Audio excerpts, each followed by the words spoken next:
सालों पहले चांदनगर के पास एक जंगल था। वहां एक बड़ा सा बरगद का पेड़ था, जिस पर एक कौवा और एक कोयल दोनों अपने अपने घोंसले में रहते थे।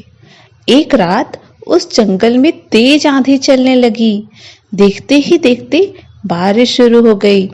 कुछ ही देर में जंगल का जो भी था सब बर्बाद हो गया।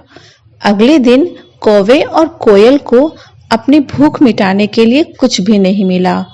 तभी कोयल ने कौवे से कहा, हम इतने प्यार से इस जंगल में रहते हैं, लेकिन अब हमारे पास खाने के लिए कुछ नहीं है।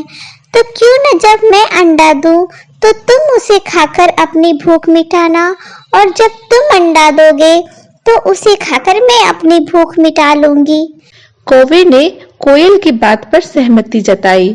संयोग से सबसे पहले कौवे ने अंडा दिया और कोयल ने उसे खाकर अपनी भूख मिटा ली।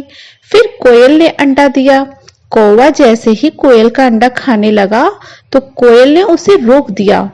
कोयल ने कहा, तुम्हारी चोंच साफ नहीं है, तुम इसे धोकर आओ फिर अंडा खाना। भागकर कौवा नदी के किनारे गया।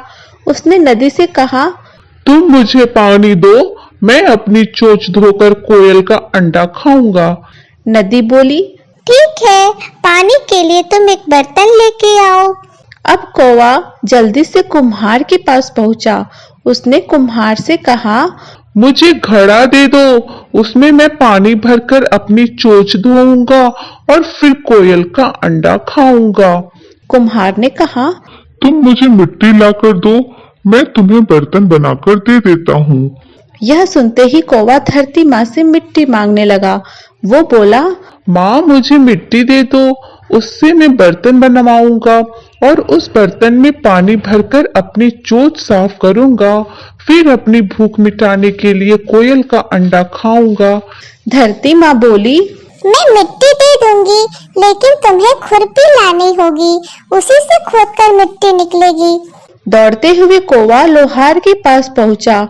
उसने लोहार से कहा, मुझे खुरपी दे दो, उससे मैं मिट्टी निकालकर कुम्हार को दूंगा और बर्तन लूंगा, फिर बर्तन में पानी भरूंगा और उस पानी में अपनी चोंच धोकर कोयल का अंडा खाऊंगा।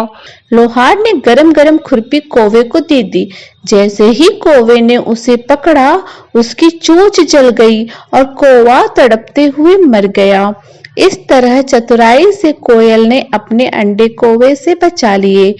कौवे और कोयल की कहानी यह सीख देती है कि दूसरों पर आंख बंद करके भरोसा नहीं करना चाहिए, इससे नुकसान खुद का ही होता है।